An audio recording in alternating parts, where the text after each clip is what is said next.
na verdade, nós estamos na iminência de começar uma nova era.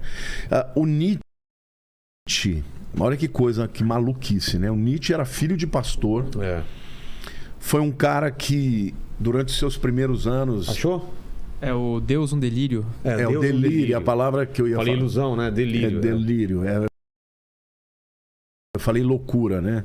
Que delusion é loucura. Esse livro, ele fala o quê? Que ele Deus fala que, na verdade, que Deus é uma invenção do homem. Que o homem... Que nós criamos Deus e não Deus criamos nós. Exatamente. O Nietzsche, ele falou uma outra coisa. O Nietzsche, ele falou que, na verdade, Deus está morto e quem matou fomos nós. Foi a sociedade ocidental. E ele, em que ponto? Ele tem uma parábola que é chamada do homem louco. Diz que chega um camarada no meio de uma praça e começa a gritar: Deus está morto, Deus está morto, Deus está morto, Deus está morto. E as pessoas que olham para ele falam: como assim? Ele fala: Deus está morto e nós o matamos. E aí depois ele vai para uma igreja e fala: vocês estão vendo? Isso aqui é tudo mausoléu, isso aqui... Vocês estão vendo? Isso aqui é tudo mausoléu, isso aqui está todo mundo morto. E aí ele fala: nós matamos Deus. E a sociedade do século XX, ele morreu no ano de 1900, um ano antes de virar o século XIX para o XX. Ele fala: a sociedade do século XX vai ser a sociedade mais sangrenta e mais destrutiva que existiu. Porque ele mesmo reconhece que quando você não crê num Deus que está acima de tudo, um Deus moral, quem pode te impedir de fazer o que você quer? Porque já que eu não tenho que dar conta para Deus, eu faço o que eu quero. Tudo é permitido, então. Eu posso matar, eu posso roubar. E o Nietzsche, quando ele fala sobre o Uberman, que é o Superman, o que ele diz? Assim como o homem de Neandertal evoluiu para o Homo sapiens, o Homo sapiens vai evoluir para o super-homem. E quem é o super-homem? O super-homem, segundo Nietzsche, é o cara que não tem mais nenhuma restrição moral, ética. Ele tem o drive dele na inveja. Ele diz que a inveja é o melhor sentimento que pode ouvir na vida de alguém. Por quê? Porque ela te capacita a fazer o que você quer. Sem nenhum receio, sem nenhum medo. Sabe quem lia esse livro? Quem tinha o Nietzsche na cabeceira? O Hitler. Por isso, ele matou todo mundo sem nenhuma culpa. E ele era um artista frustrado. Né? Queria ser um pintor e era frustrado. Aí foi para Paris e saqueou o Louvre. Primeiro ele lutou na guerra como um soldado. Verdade. A Alemanha perdeu a Primeira Guerra.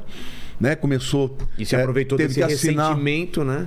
Teve que assinar o tratado lá de Versalhes, onde foi humilhante, né, para a Alemanha. Tinha que pagar, né, para as nações vencedoras, que eram Inglaterra e França. E ele, então, culpou tanto a Europa quanto os judeus, que na cabeça dele eram os banqueiros da época. Verdade, ele jogou a culpa... os caras são donos do dinheiro. São eles que fizeram a Alemanha ficar de joelhos. E aí, então, ele... com o poder de oratória que ele tinha, ele era um anticristo, um deles, né? Endemoniado totalmente, porque ele tinha uma oratória espetacular e tal. Para fazer tantas pessoas seguirem ele, tudo bem, o contexto era esse, de ressentimento, crise e tudo mais, mas ele devia ser muito bom de oratória. A Alemanha estava destruída, na fome, estavam todos ali desempregados. E aí ele falou: eu não vou pagar mais o Tratado de Versalhes, e ele começou a acreditar que ele poderia tirar os inimigos dele da frente sem nenhuma ética. Ele falou: eu vou criar um Estado de 1000 anos de paz, mas debaixo do meu poder. Baseado nesse Uberman. O Nietzsche era raça ariana, né? Ariana, superior, e que não tinha restrições éticas nem morais para ele conseguir o que ele queria. Os meios, os fins justificavam os meios, né? Exatamente. Então você vê que o homem começa a evoluir para questionar a moral, a ética. Porque quando você tira Deus... Mas o Nietzsche não via isso como um ser humano mau? Ele chegou a ser contemporâneo do Hitler ou não? Ele viu? Não, ele morreu em 1900. Né? Então ele não viu... Mas ele morreu endemoniado. Porque ele ficou na cama, ele ficava falando sozinho, citando versículos bíblicos. Nossa. E depois, algumas horas, ele gemia, ele gritava, ele chorava. Depois voltava. Quer dizer, ele foi invadido por demônios. E o Nietzsche, é o pai da pós-modernidade. Toda a visão pós-moderna que diz, olha, não existe verdade absoluta. O século XX, com o existencialismo, com a pós-modernidade, acabou com o princípio absoluto da verdade. Então, não existe mais verdade absoluta.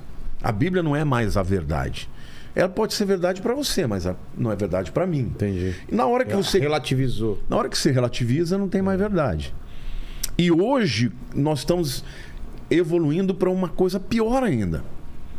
Que é o quê? Além de não existir verdade, agora você não tem direito nem mais ao seu próprio corpo.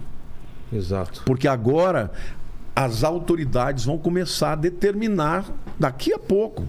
A gente vai ver as pessoas, primeiro de uma forma voluntária, colocando chip dentro de si mesmo. Já tem países como a Suécia e a Itália que estão fazendo isso.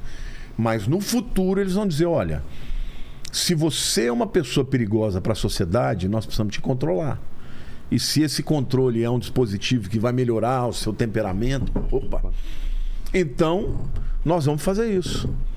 E isso, qual é o perigo disso? Na minha opinião, isso é de fato a marca da besta, é o sistema da besta se preparando. Agora, quem é o Harari, o Yuval Harari? Ele é o braço direito do Klaus Schwab, do Fórum Econômico Mundial, que tem essas mentalidades. O Klaus Schwab, ele falou, olha, nós não podemos perder essa janela de oportunidade, em que o mundo inteiro percebeu o quanto uma doença pode matar tanta gente, e a gente tem que aproveitar isso para fazer as mudanças necessárias para que a humanidade evolua.